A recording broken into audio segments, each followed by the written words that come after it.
Hi, I'm Jonathan McHugh, the Q and Q Score, and we are live at the Hideaway Lounge, South by Southwest 2014, Daily Motion in the house. And I am blessed to be here with two hot young music supervisors that I've known for a couple weeks now. This is Mary Ramos and that's Holly Adams. Say hi, ladies. Hi. Hello. So, the randomness of festivals. I had a movie play last night at a theater, and as I was leaving the theater, I ran into an old intern of mine whose boyfriend was friends with the producer of the next film, which was called Breakpoint, which is all about tennis, which I am an addict for. It's a story of two brothers who don't get along as well as they should. When they finally come together, they bond over a rap song. They need to realize that a doubles team, like the Bryan brothers, who have literally been bred since birth to play tennis, and when their father put them in the backyard at 1 year old with a tiny racket and a balloon, true story, to start playing, and one of them became right-handed, one of them became left-handed, because that's the perfect doubles combination. They realize that they don't know each other as well because they haven't been together in years. So they have to finish each other's sentences. And in this great scene, is it Bust a Move? Is that what it is? Yes, it is. Yeah. So Bust a Move, this rap song, Bust a Move, and they basically spit line as they volley back and forth. And it's just really a beautiful, beautiful moment and a great use of interspersing music throughout the film. We were lucky too in the script was so good, and we were really lucky because one of the ideas was for them to get back together. One of the brothers said, "You know what? You used to like Pearl Jam. Do you still like Pearl Jam?" And he said, "Yeah, I do." And so Jeremy Sisto's character starts busting out into Yellow Ledbetter, visual vocal use, which is not easy to do. Just to be clear, that has to be cleared by the artist, the manager, and sometimes the label. So tell us about the process of getting that song cleared. That was heavily assisted by Lauren McCarthy, one of the producers. She sent the script to the manager to Kelly Curtis, and received the note back that Kelly dug the script, and so then she said, "Well, that's good." Okay, now you got that cleared. Let's talk about the next thing we'd like to have cleared. I mean, and you can say it, it's the internet, so you can give me the lyrics. I'm gonna let Holly say it. Oh, thank you. Jeremy's character changes the lyric to Yellow Ledbetter later on in the scene, and he's this kind of crazy, crusty character. So he has kind of blue language sometimes, and he does change the lyric to Yellow Ledbetter to, I think it's shaven pubes makes a penis look bigger. Maybe a different word used in the space of penis, but yeah, he sings it to the tune of Yellow Ledbetter, and that had to be cleared. And I think Lauren will probably frame the email exchanges that she had with the multiple attorneys who were involved in this process, who she said, just to be clear, you are okay with the line, shaven pubes makes a dick look bigger. And they're like, approved. And she's like, this is the greatest email it's rock and roll. I've ever had. Clearance email from, that's been awesome. So that's why you guys get paid the big bucks to make those things happen. Correct. And it's a great moment in the film. It is. Jeremy's so good in the film. And how did you choose some of the music in the film? It always comes from mood and energy and tone. You take it from the characters, you take it from, what's happening, obviously. And early on, Jeremy's character is so, it's really it's the brother's story, but Jeremy's character is so prevalent and has this kind of manic, crazy energy. I mean, he's a out-of-control tennis player, who loses his mind at line calls and line judges and stuff. So we kind of went from early on with a Jack White kind of Black Keys kind of vibe for the sound, and we ended up, because we had $2, we ended up using bands that had Jack White produced the Black Bells, and we used Radio Moscow, which is a great band, and Dan Arbach produced them. So we ended up with the same kind of sound for, within our budget. And cool music. And we also had, can I talk about the composer? Please. Timmy the Terror Anderson, who is our composer, is an amazing musician, producer. I mean, just an all-around great guy. And you always look for in a composer somebody who's like, yeah, I can do that. What's his background? He is. He was originally in I'm a Robot, so The band I'm he a was Robot. exactly. He was in that band and has been a huge part of the Edward Sharpe kind of community music scene for years and years, and has recently gotten into composing. And we were lucky enough to, I think, be his first film. Aside from maybe, I believe he did an indie with a friend, a very tiny, tiny, tiny indie. So this was the first one, and he really came in and got it and understood the characters. And when we said things like crunchy distortion, he immediately was able to play what we heard as crunchy distortion. Right. So it was a really fun collaboration with him. And shout out to my buddy Chris Bill Fogel, who is also a co-composer on And the film. Aaron. Yeah, Aaron, what's his last name? Aaron Forbes. And Forbes. Well, Chris Bill Fogel worked on the film I did produce called Repo, the Genetic Opera, where he was an engineer and he was a tremendous music guy.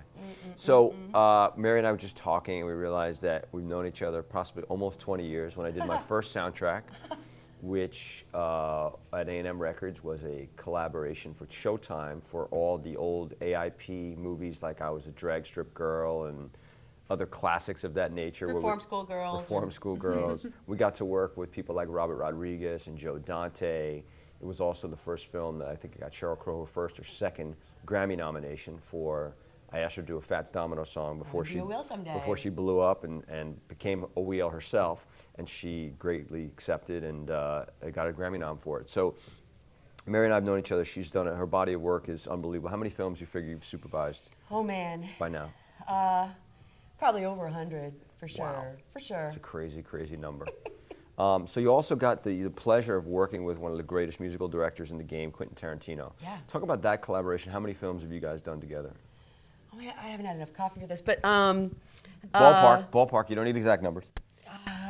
almost all of them. I mean, he's the reason I'm a music supervisor, really. I mean, I met Quentin through a friend. Tim Roth was a good friend of mine, and I met Quentin. The actor Tim Roth? Yeah, and they were doing Reservoir Dogs together, and we started talking about music, and they introduced me to the music supervisor for that, and the rest is history. That's Karen Rackman? Yes. Right. Karen Rackman's a great music The supervisor. excellent Karen Rackman. We love you, Rackman, wherever the hell you are. She's around. So this guy is, he's one of these guys that a music supervisor dreams about because they're so musical. And the way they write and script, they write music in and they tell stories with music, and you watch his movies and you're just like, man, he's twisted, but the music aspect just carries it. So He's a music talk about historian, a film talk about the process historian. of trying to keep up with someone who's that musical as a It's a blast. I mean, you always want to be around somebody who loves music as much as you do, and he actually loves it even, I think, more.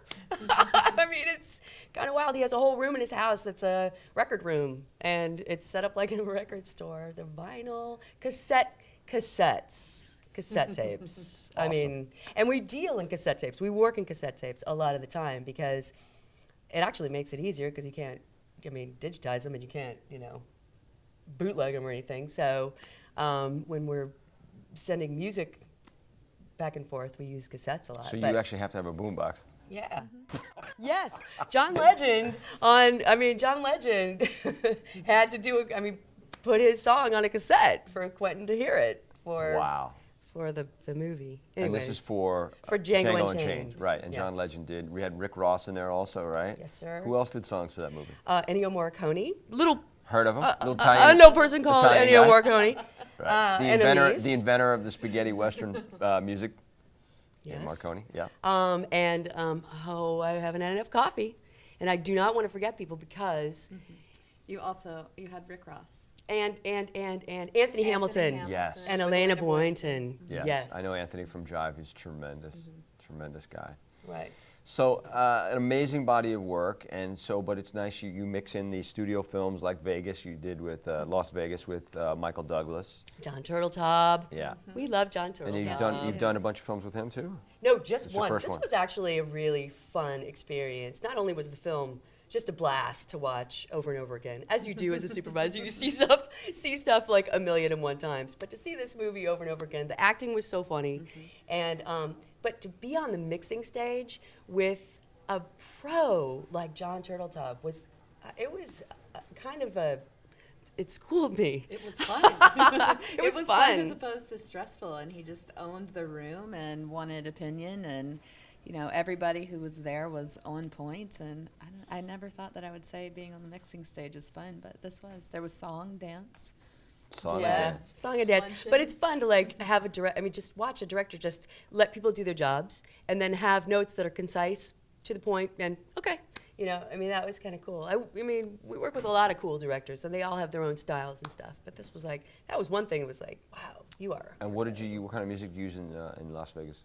Las Vegas, that was a unique challenge because it was all set in Vegas nightclubs, basically. Scene after scene after scene. Time jumps, you know, those, you have like a 5-second use of a song and then jump to another song so you can indicate that the time has passed. But you have to pay for those. They cost money, Yeah. especially when it's a studio film. So, you know, so we made it work with the stretch of $1. We called in some favors from some great DJs, and Red Foo is on camera, which is Oh, kinda you got Red fun. Foo in there? He's always fun. Yeah, and Mary Steenburgen Oh, is a she's wonderful. songwriter and a Really? singer. She's a prolific songwriter. Wow, interesting. She like just writes. I mean, she's still, you know, we keep in contact, and she'll send stuff in for stuff we're working on now, because she's just like, and she's great. So she's working with Just a people with lot of Nashville. collaborations. Yeah, we went to a show at a hotel cafe with a young artist that she'd been working with, that she brought over from Australia to do a little tour of the U.S. And this girl What's was the artist called? amazing. I don't remember her Oh, name, man. but we will figure it It's out. too early. Too early for Usually we're like this. Yeah, she's popping. If Yeah. we come back later or she have more coffee, forget about Right it. now, it's Cannot a believe slow. I can't remember Last the question. name of the actor. Last question for you guys. Yes. The process of clearing music for big movies like Las Vegas and the Breakpoint. Talk about the difference besides the money aspect. Is there a different protocol to it, or is it really just about the difference of high and low numbers? Yeah, there's different protocols. Money, called I mean, begging. you know what? Money actually always, you always kind of have to approach it that way. But it's always trying to find, you know, the most bang for your buck, and approaching it from trying to find stuff that's going to be, that's not only going to be work for the picture. I mean, there's a million things that could work for the picture and work for the scene. But what's going to work for the picture as well, and help tell the story, as well as be a good thing marketing, something noteworthy that's, you know, people can pick up on. So that's always kind of the challenge with the indie stuff, especially. I think it's a lot of passion and personal relationships, It's though, totally to passion. convincing somebody that, hey, this movie that's being made for $1 is really awesome. It's got huge potential. Please give me your life's work for 50 cents. And then standing behind it and promising that when that big picture does come, we will call you. Yeah. And luckily, we've been in a situation where we have been able to deliver on some of those things, where it is, you know, do this favor for us, and we will try to find something else that works for your song and for our movie, and see if we can work together again. So we have some. Yeah, wait, no promises. No promises. promises. No, but this movie, we actually are blessed to have a soundtrack deal with Harvest Records, Capitol Records, and it's going to be cool. We are able to use artists from that label that are awesome. That are going to be playing here. Yeah, actually. one of which who played last night at our Who was that? event. Bootstraps is the name of the band. The singer Jordan, we actually met him right before Harvest was signing him last, I think, September, October. And they were like, this guy is great. You really need to check him out. So he recently has done a run of shows at Hotel Cafe and had a great time. And I think a lot of supervisors are now trying to find him. But, you know, it's been great because he was so great to collaborate with, not only for the film, but then we asked him if he could come down and play our premiere party. And it's like, I would love to. Oh my and God. they're literally staying an hour and a half outside That's of town great. with no complaints. So Yeah, I mean, look, supervisors who basically work in these films, they try to get young artists out there, and that's what we do. Yeah. So I want to thank you ladies for coming in so early today on Q Score, Daily Motion Lounge, Hideaway, South by Southwest 214. Q Score. See you next time. Thank you, ladies. Bye. thank you. For more Q Score, please check us out at emPOWERme.tv to find out what goes on behind the curtain and how the film and TV music gets made. It happens right here. Tune in.